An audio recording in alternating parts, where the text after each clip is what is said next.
I want to talk about a very important topic, and that topic is what is a church? Because it seems to be a misunderstanding as to what a church is, and there are lots of misconceptions. And a lot of these misunderstandings, or these unbiblical doctrines that, in fact, a lot of Christians believe in their different denominations, they actually come from the devil, because as I've mentioned many times now, the devil works through deception, and what he does is he portrays God and his son Jesus Christ in the wrong light, and that's why we have false doctrines such as the Trinity, and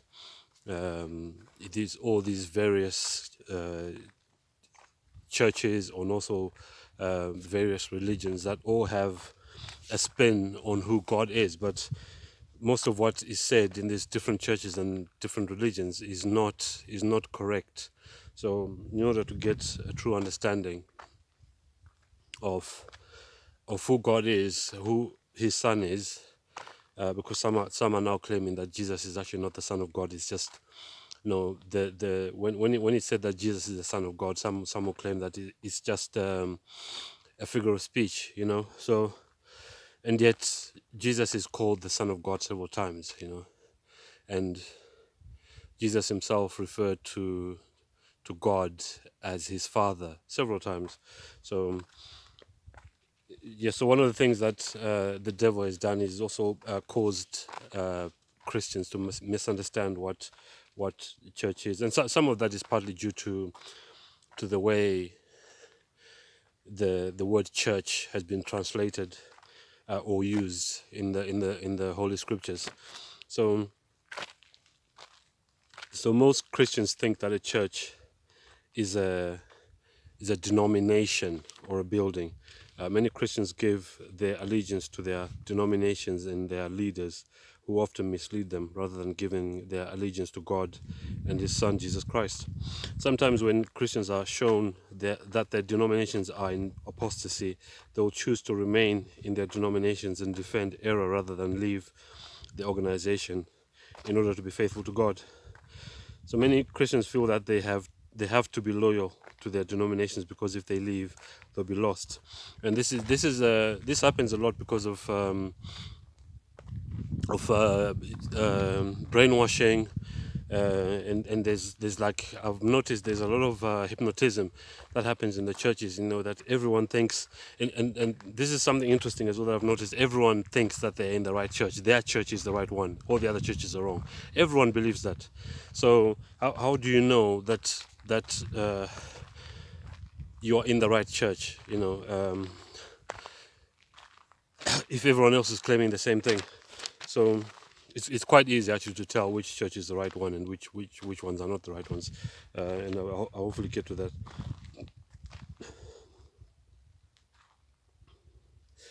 So this is nothing other than purposeful hypnotism, like I said, and mind control, usually perpetrated by the leadership of the denominations. The leaders of the different churches don't want their members to leave and join other churches or start their own denominations, because they know that when the members leave, they take their tithe with them.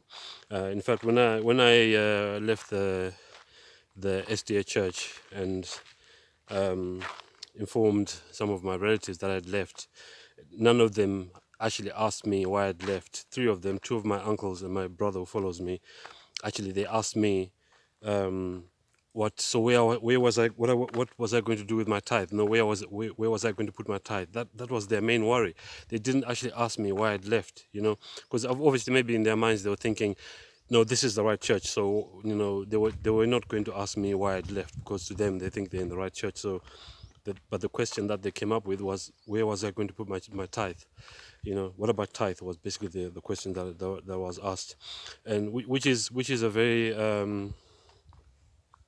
I'll say very very ignorant question to ask me, because the tithe is none of anyone's business. Actually, it's between an individual and God. And also, if I'm leaving a certain church to join another one, obviously the church that I'm joining also wants my tithe, isn't it, to be used for ministry and the spread of the gospel. But it's like the fact that I left the SDA church, it's almost like as if I was supposed to continue giving my tithe to the SDA church even though I'd left. It's kind of like it's mind-boggling really that someone would even ask me that kind of question. But that's how much some people are hypnotized. Like their allegiance is to their denomination rather than to God. In fact, it's like the denomination is a sacred cow. That's what I've called it before. So even in the SDA church, when someone leaves the organization, they are said to have been shaken out. That's an expression that's used quite a lot. Never mind the apostasy or corruption that's happening in the church. If you leave, you're shaken out, which means you're lost, basically. It's as if a denomination or church building can save anyone. As Christians, we seem to have forgotten the basic teaching that salvation is through belief in Christ and being obedient to God's commandments. Satan, the master deceiver, has truly taken a hold, excuse me, on the Christian denominations. I'd just like to go through some Bible verses that talk about what church is, and also what church is, and also what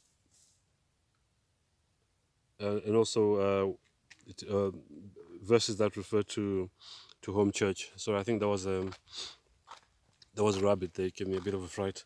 So Romans 16 verse 5, it says, likewise greet the church that is in their house. Yeah. So this is Paul writing, and he says, greet the church that is in their house. So there are two things there.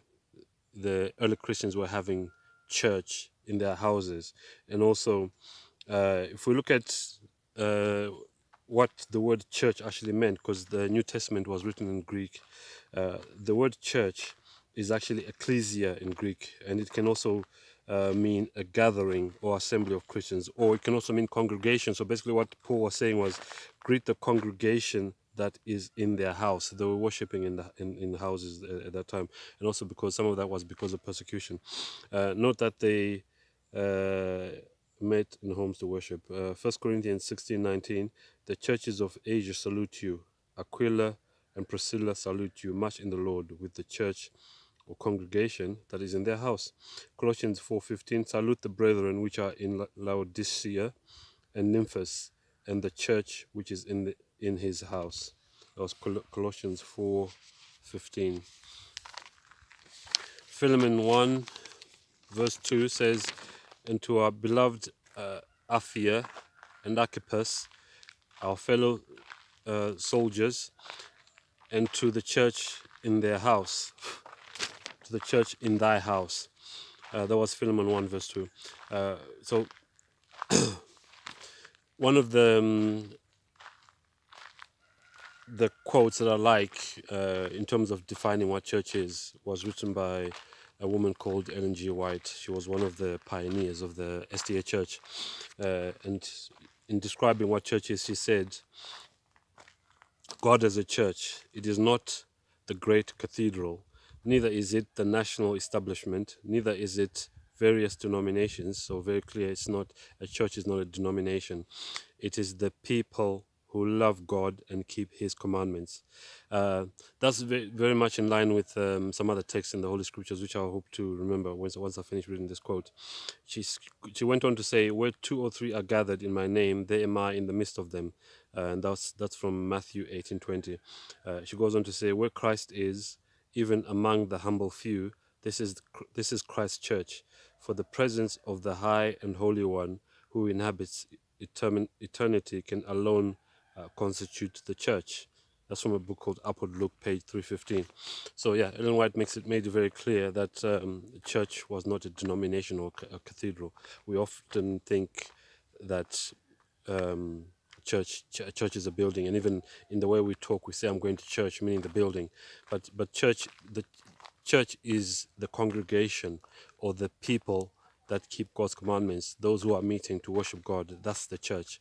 So yeah, in terms of some other verses that I want to, to talk about, there's Revelation 12 verse 17, which talks about how God's saints are those who keep the commandments and have the faith of Jesus. And also if we go to Revelation 14 verse 12, it also says similar things, talking about the patience of the saints, those that keep the commandments and have the faith of Jesus.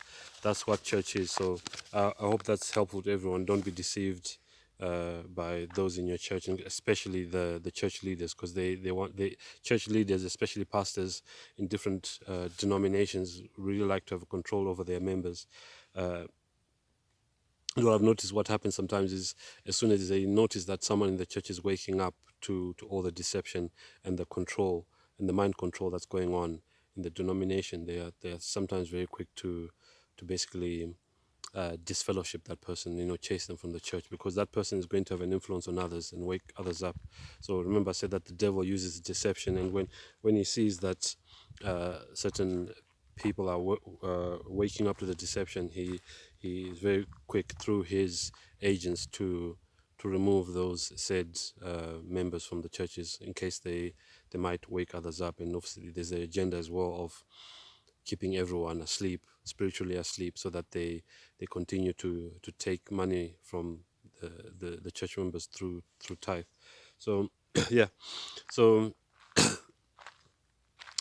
Matthew, I also like Matthew 18:20, because it makes it very clear that even where 2 or 3 are gathered worshiping God, that is a church. You don't have to be in now we even have these mega churches as well, they actually meet in stadiums to worship. And I'm not saying that's necessarily wrong, but that's not what God designed church to be. Churches are supposed to be small, and they're supposed to do their work of being missionaries, spreading the gospel, and creating other churches. We're not supposed to have massive churches. I don't think that's what God intended us for church to be. But I hope that's helpful to everyone who's watching. God bless.